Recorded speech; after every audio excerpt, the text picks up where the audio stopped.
is Diane Denny, and I'm here tonight to talk to you about the PSAT. I'm really going to just kind of walk you through what the importance of the PSAT is. I'm going to help you interpret your results, and then also take your results and actually use them to help yourself improve on the SAT and the ACT.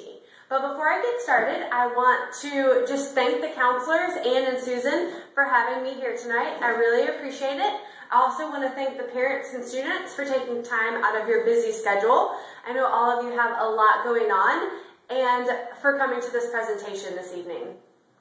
My goal is that you will walk away from tonight with new knowledge and information about standardized testing and how that can actually help you make the best decisions in your college application process. Another thing I want to just ask of the audience is that you'll hold your questions to the end. I know a lot of you probably have tons of questions. Hopefully I will cover most of them in the presentation, but if not, please feel free to raise your hand at the end. I will also be hanging around after, and you can also come up to me and ask questions then as well.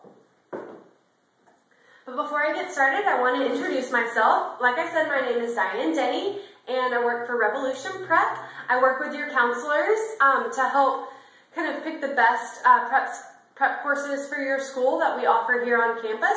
I also work with several schools in the San Francisco and Bay Area.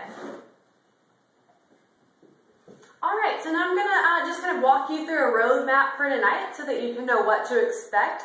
We're going to start off by talking about why testing really matters.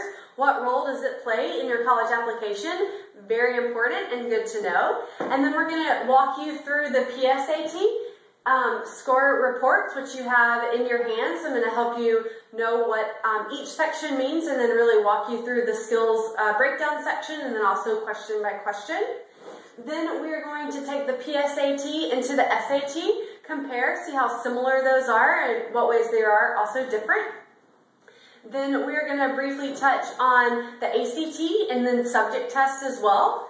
And then lastly, we are going to look at a timeline for your sophomore, junior, and senior year so that you can help squeeze in everything that you need to do before you graduate. And then lastly, I'm going to let you know what all your test prep options actually are. Okay, but again, before we get started, I want to just really talk about why testing matters. What does the SAT and the ACT, the PSAT, what does all of it mean in your college application? Well, let's talk about all the components that go into your college application. We've got a nice pie chart out here that's actually going to help explain what each component weighs in your college application.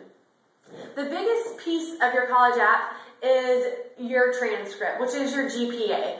A lot of you out there are probably juniors and you're probably having a pretty tough year, but that's great because the rigor of your course schedule actually does play a role into your transcript. It doesn't just, admissions counselor doesn't just want to see that you made straight A's, but you took a lot of classes that were really easy, like let's say basket weaving, or you took several PE classes that you could just kind of breeze through. That type of stuff is not what a college admission counselor wants to see.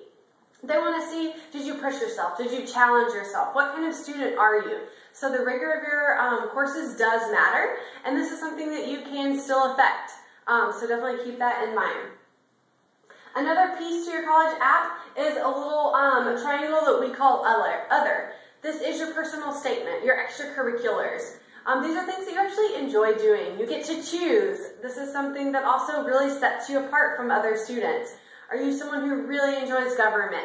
Or maybe really enjoys the arts? Or, there's lots of different things to choose from. I really recommend, hopefully you've already started on this and put some time and energy into your extracurriculars and have already started kind of figuring out who you are as a person, who you are as a student. And colleges will want to know that. And then the other pie is standardized testing. This is the SAT, the ACT, AP exam, subject test. They all work together for your standardized testing pieces of the puzzle.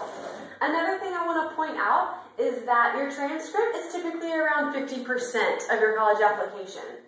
Standardized testing depends on the school. Some schools it's around 25, other schools it's around 35. It really just depends. Every school is different. I would definitely do your research and look into colleges and see what they are looking for, because your some schools, maybe your extracurricular weighs a little bit heavier or equally as standardized testing.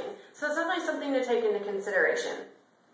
Now we want to look at the amount of hours that students put into each of these pieces. Let's start with your transcript. Students are in class 5 days a week for probably around 6 hours a day. It's a lot of time. And then you have to take into consideration their homework. All of that over 4 years is really going to equal around 8,000 hours.